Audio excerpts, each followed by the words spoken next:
Assalamualaikum warahmatullahi wabarakatuh. Perkenalkan nama saya Hani Dwi Yunitoska, NIM 20059139 dari jurusan manajemen. Baiklah, pada kesempatan kali ini saya akan mempresentasikan proposal riset pemasaran yang berjudul Analisis Manajemen Risiko pada Usaha Peternakan Ayam Ras Petelur di CV Bintang Mas Nagari Kepaloi Lalang.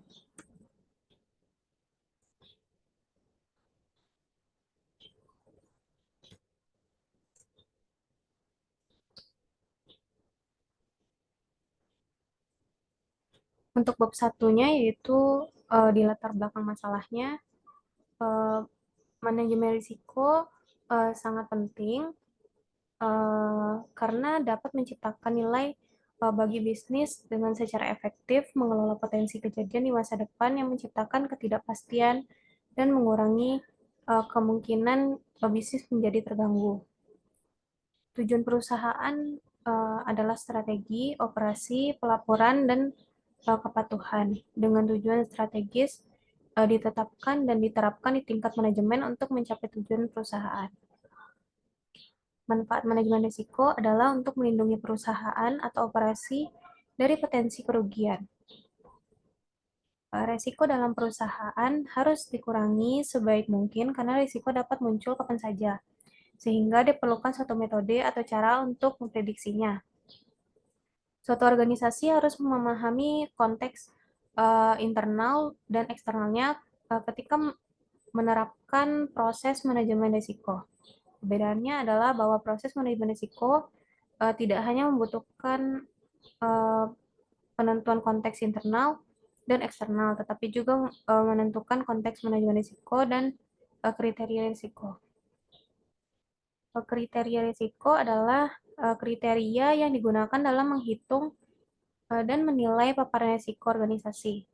Faktor risiko terbesar dalam produksi ayam petelur adalah faktor nutrisi, karena pertumbuhan ayam sangat dipengaruhi oleh kelengkapan pakan. Nutrisi yang diperlukan seperti jagung, bekatu, vitamin, mineral, karuno, dan lain-lain. Kondisi dan standar kualitas tinggi berlaku untuk pasokan nutrisi, namun bahan baku yang beredar di pasaran seringkali berkualitas buruk sehingga menyebabkan ayam sakit, produktivitas telur berkurang, dan kematian ayam tinggi. Salah satu peternakan ayam petelur adalah CV Bintang Mas yang berlokasi di Nagari Kepaloi Lalang, Kecamatan 2 kali 11 kali Tanam, Kabupaten Padang Pariaman. CV Bintang Mas memelihara ayam petelur Isa Brown. Ia memiliki 16.000 ekor ayam petelur sehingga dengan produksi telur sekitar 12.000 butir per hari. CV Bintang Mas membutuhkan 2.700 kg nutrisi seperti jagung, bekatul, vitamin, obat-obatan, tepung batu, dan lain-lain. Untuk rumusan masalahnya, yaitu bagaimana proses pengelolaan manajemen risiko pada usaha peternakan ayam ras petelur di CV Bintang Mas Nagari Kepala Ilalang. Tujuan penelitiannya di sini untuk menganalisis manajemen risiko pada usaha peternakan ayam ras petelur di CV Bintang Mas Nagari Kepala Ilalang. Untuk definisi operasional, penilaian risiko terdiri dari proses yang dimulai dengan identifikasi risiko, merupakan kegiatan menemukan dan mengidentifikasi risiko signifikan yang dihadapi atau perlu dikelola oleh organisasi. Dilanjutkan dengan proses analisis risiko berupa pengukuran eksposur risiko, diidentifikasi dan ditangani melalui proses penilaian risiko, di mana hasil analisis risiko dibandingkan dengan kriteria risiko yang telah ditentukan untuk menentukan risiko mana yang diperlukan tindakan lebih lanjut.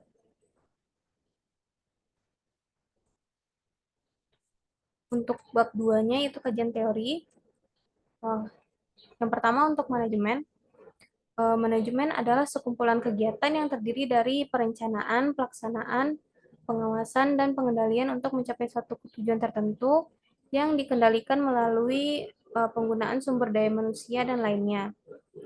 Fungsi manajemen terdiri dari 4 fungsi, yaitu yang pertama, perencanaan atau planning, yang kedua, pengorganisasian atau organizing, yang ketiga, pelaksanaan atau actuating, yang keempat, pengawasan atau controlling. Untuk mencapai tujuan yang telah ditetapkan, seorang manajer membutuhkan sarana manajemen yang disebut dengan unsur manajemen, yang terdiri dari yang pertama manusia, yang kedua material, yang ketiga mesin, yang keempat metode, yang kelima uang, dan yang keenam yaitu pasar. Selanjutnya, penjelasan mengenai risiko. Risiko dapat diartikan sebagai akibat atau ketidakpastian yang mungkin timbul sebagai akibat dari suatu proses yang sedang berlangsung atau satu peristiwa yang akan datang. Ketidakpastian dapat berdampak positif dan negatif. Ketidakpastian yang berdampak negatif disebut risiko. Kegiatan pasti melibatkan risiko yang sulit dihindari. Oleh karena itu, sangat penting bagi perusahaan seperti bank untuk memikirkan bagaimana pengelolaan risiko.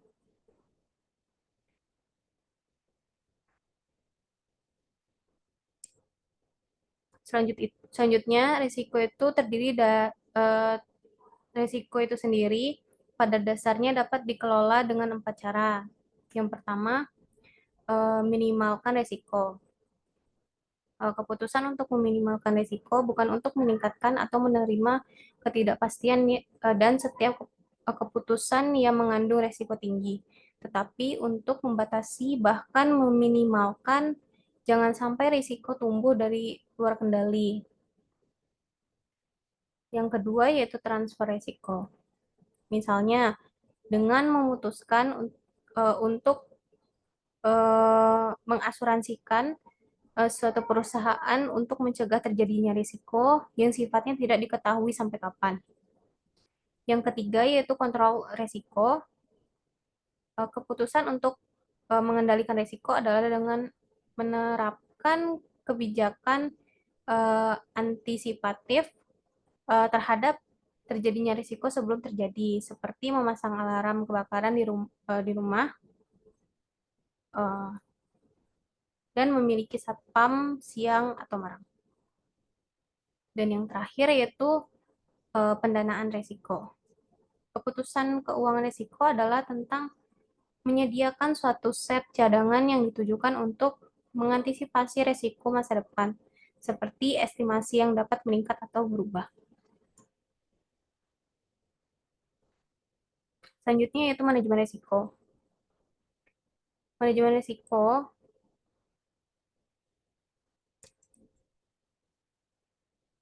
Manajemen risiko adalah proses pencapaian tujuan organisasi yang berkaitan dengan risiko secara efektif dalam berbagai aktivitas meliputi perencanaan, identifikasi, evaluasi, analisis, penanganan atau coping white, dan pemantauan atau monitoring terhadap risiko.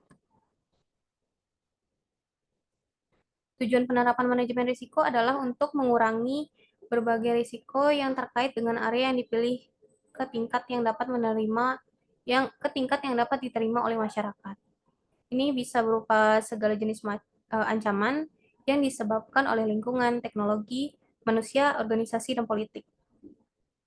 Di sisi lain, penerapan manajemen risiko mencakup segala cara yang tersedia bagi manusia, terutama untuk entitas manajemen risiko atau seperti orang, karyawan, dan organisasi. Hal tersebut munculnya ide penerapan manajemen risiko terintegrasi.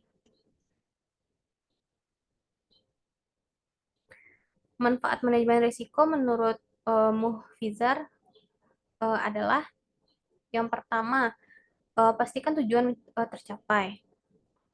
Manajemen risiko mampu membuat penilaian dan menangani risiko serta mengendalikan risiko sedemikian rupa sehingga tujuan dapat tercapai. Yang kedua, dengan meminimalkan kerugian bisnis, manajemen risiko mampu meminimalkan kerugian dan menjaga kelangsungan bisnis. Yang ketiga, meningkatkan keuntungan perusahaan dan kemampuan meminimalkan kerugian tentunya akan meningkatkan keuntungan perusahaan. Yang keempat, dengan memberikan keamanan perusahaan, risiko dikelola dengan baik dapat memberikan keamanan perusahaan baik untuk karyawan maupun aset dan investasi. Selanjutnya, kerangka kerja manajemen risiko.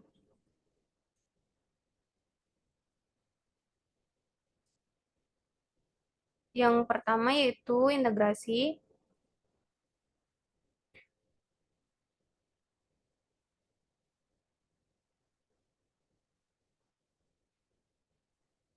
Yang kedua ada desain. Selanjutnya ada implementasi, eh, kemudian evaluasi, dan peningkatan.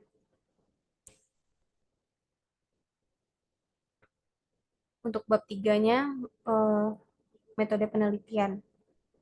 Untuk jenis penelitiannya, penelitian yang dilakukan oleh penulis merupakan jenis penelitian lapangan yang menggunakan pendekatan deskriptif kualitatif untuk mendapatkan data yang relevan dengan penelitian yang dilakukan.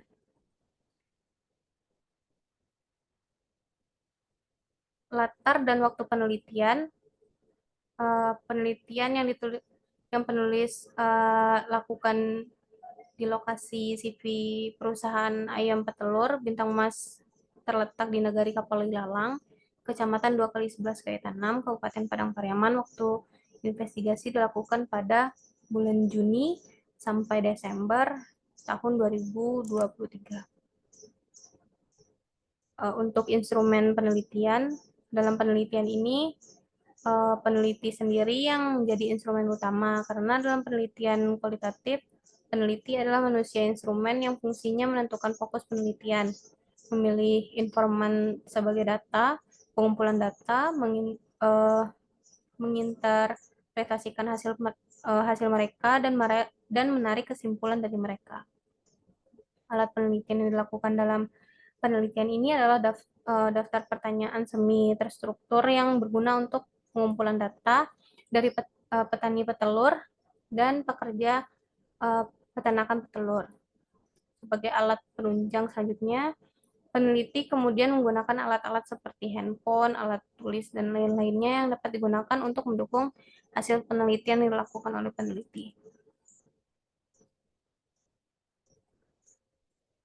Untuk sumber data, eh, sumber data primer dapat dalam penelitian ini yaitu hasil wawancara dengan pemilik dan 4 karyawan peternakan ayam petelur di CV Bintang Mas, Nagari Kapal Ilalang. Sedangkan yang menjadi sumber data sekunder yaitu dari catatan, dokumen, dan data pendukung lainnya di peternakan ayam petelur Bintang Mas, Nagari Kapal Ilalang. Teknik pengumpulan data, eh, adanya teknik pengumpulan data yang terkait dengan penelitian yang penulis lakukan adalah sebagai berikut. Yang pertama, wawancara dengan pemilik peternakan ayam petelur Bintang Mas Nagari Kapal Ilalang 2 kali 11, Kecamatan Kaitan 6, Kabupaten Padang Pariaman. Pengawas ternak, pengelola pakan, dan 2 pengelola kandang. Yang kedua, dokumentasi berupa gambar atau foto yang dilakukan di peternakan ayam ras petelur Bintang Mas Nagari Kapal Ilalang. Selanjutnya, teknik analisis data. Adapun dalam penelitian ini, penulis menggunakan analisis data dengan cara sebagai berikut. Yang pertama, eh, pengurangan data. Yang kedua, tampilan data atau data display. Yang ketiga, gambar kesimpulan. Teknik penjaminan keabsahan data. Untuk memastikan kredibilitas atau tingkat kepercayaan dalam penelitian ini, peneliti menggunakan teknik triangulasi dalam teknik akuisisi data. Triangulasi diartikan sebagai teknik akuisisi data yang data dan sumber data yang menggabungkan teknik akuisisi data yang berbeda dengan sumber data yang ada. Triangulasi yang digunakan peneliti ada triangulasi sumber yaitu membandingkan hasil wawancara dengan pemilik dan pengelola kandang. Dari hasil triangulasi sumber-sumber tersebut dapat dideskripsikan mana pandangan yang sama dan mana yang berbeda, sehingga nantinya penulis dapat mengambil kesimpulan. Baiklah, sekian penjelasan dari saya. Untuk salah dan janggalnya saya mohon maaf. Uh, Wassalamualaikum warahmatullahi wabarakatuh.